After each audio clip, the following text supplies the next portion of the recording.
Allah, innallaha yuhibbul mutawakkilin. Kemudian jika kamu telah membulatkan tekad, maka bertawakallah pada Allah. Sesungguhnya Allah mencintai orang-orang yang bertawakal kepadanya. Allahu Akbar, Allahu Akbar, Allahu Akbar, walillahil hamd. Pada kesempatan ini, mari kita resapi nilai-nilai kepasrahan diri atau tawakal kepada Allah dari 3 ibadah yang identik dengan hari raya Idul Adha ini. Pertama, salat Idul Adha. Ibadah sunnah ini serasa harus dan wajib buat kita untuk kita kerjakan sebagai umat Islam pada momentum Idul Adha ini. Jamaah mulai dari tua, muda, anak-anak berbondong-bondong menuju masjid dan tanah lapang untuk melaksanakan salat 2 rakaat ini. Sejak awal melaksanakannya, kita sudah memasangkan niat, komitmen pasrah diri, serta menegaskan bahwa salat yang kita lakukan semuanya hanya karena dan untuk Allah Subhanahu wa Ta'ala. Dalam salat kita fokus dan menyerahkan salat kita, hidup dan mati kita hanya pada Allah Subhanahu wa Ta'ala. Qul inna salati wa nusuki wa mahyaya wa mamati lillahi rabbil alamin. Katakanlah wahai Nabi, sesungguhnya salatku, ibadahku, hidupku dan matiku hanyalah untuk Allah, Tuhan semesta alam. Allahu Akbar, Allahu Akbar, Allahu Akbar, walillahil hamd. Nilai-nilai kepasrahan ini juga yang harus kita teruskan di luar salat dan dalam setiap aktivitas kehidupan kita sehari-hari. Tentunya kepasrahan ini juga harus tetap diiringi dengan ikhtiar atau usaha. Bukan hanya pasrah begitu saja. Jika kita sudah berusaha dan pasrah pada Allah, maka yakinlah Allah akan memenuhi kebutuhan kita. Wa may yatawakkal 'ala Allahi fa huwa hasbuh. Dan barang siapa bertawakal kepada Allah, niscaya Allah akan mencukupkan segala keperluan kita. Allahu Akbar, Allahu Akbar, Allahu Akbar, walillahil hamd. Ma'asyiral muslimin wal muslimat, jamaah sidang salat Idul Adha Masjid Jami Al-Musyawarah yang dimuliakan Allah rahimakumullah. Yang kedua adalah ibadah kurban. Kurban merupakan ibadah yang diperintahkan oleh Allah sebagai pengingat bahwa kita sudah diberikan nikmat yang banyak dalam kehidupan ini. Allah berfirman, "A'udzu billahi minasyaitonir rajim.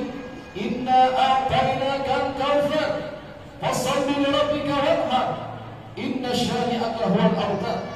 Sesungguhnya Aku telah memberimu nikmat yang banyak, maka laksanakanlah salat karena Tuhanmu dan berkurbanlah. Semakin memiliki dimensi vertikal, yakni semakin mendekatkan diri pada Allah. Kurban juga memiliki dimensi sosial, ini berbagi rezeki dengan orang lain. Dalam ibadah ini kita harus mengeluarkan uang untuk membeli hewan kurban dan dibagi-bagikan pada orang lain. Tentu tidak semua orang mau mengeluarkan hartanya untuk melakukan ini. Masih banyak orang yang tidak rela dan perhitungan dengan hartanya, sehingga tidak mau berkurban di hari raya Idul Adha ini. Padahal perhitungan seperti ini yang harusnya kita kikis. Kita harus yakin bahwa dengan kepasaran harta yang kita gunakan untuk berkurban di jalan Allah, maka Allah akan menggantinya dengan yang lebih baik lagi. Allah berfirman, "A'udzu billahi minasyaitonir rajim.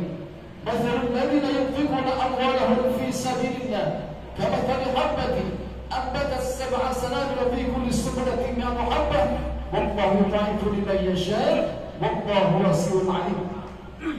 Perumpamaan orang-orang yang menginfakkan hartanya di jalan Allah seperti orang-orang yang menabur sebutir biji atau benih yang menemukan 7 tangkai, pada setiap tangkai ada 100 biji. Allah melipat gandakan pahala bagi siapa yang dikehendaki. Allah Maha luas lagi Maha mengetahui.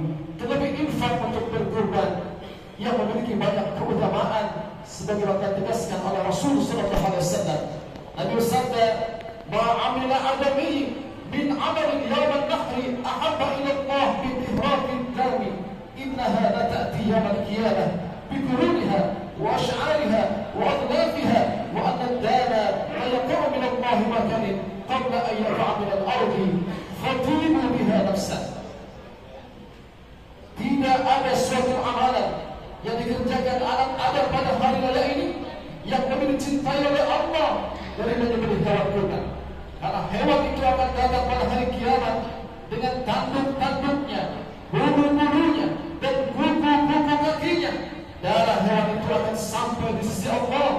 sebelum menetes ke tanah.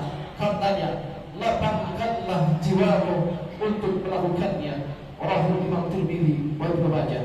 Allahu Akbar, Allahu Akbar, Allahu Akbar, walillahil hamd.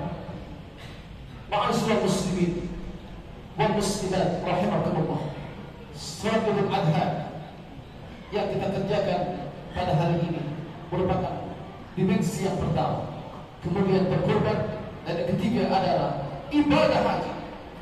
Dalam ibadah yang menyerukan Islam kelima ini, kita juga diajarkan nilai-nilai kepasrahan pada Allah. Bagaimana tidak? Saat menjalankan ibadah haji, kita harus jauh-jauh pergi ke tanah suci Mekah, meninggalkan orang-orang yang kita cintai dan memasrahkan semuanya pada Allah Subhanahu wa Ta'ala.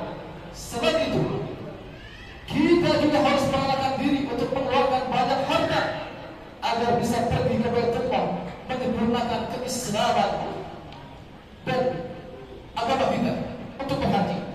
Bukan hanya dari sisi materi. Saat ini kita perlu sama mengetahui betapa panjang waktu antrian sampai dengan puluhan tahun agar kita bisa berangkat haji. Ini mengandung hikmah bahwa kita harus tetap berusaha untuk bisa berangkat ke tanah suci dengan upaya mendaftarkan diri. Lalu setelah itu kita pasrahkan semuanya pada Allah Subhanahu wa Ta'ala.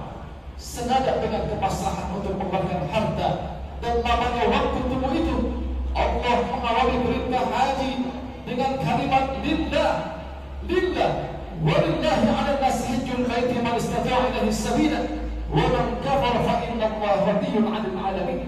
Di antara kewajiban manusia terhadap Allah adalah melaksanakan ibadah haji ke Baitullah bagi yang mampu mengadakan perjalanan besar. Siapa yang ingkar, siapa yang kafir, maka semuanya Allah Maha Kaya dari seluruh alam ini. Ma'asyiral muslimin wal muslimat rahimakumullah. Demikianlah nilai-nilai kepasrahan diri pada Allah Subhanahu wa Ta'ala yang terkandung dalam 3 ibadah yang kita kerjakan pada pagi hari ini, dan jamaah haji saat ini yang sedang melaksanakan wajib haji.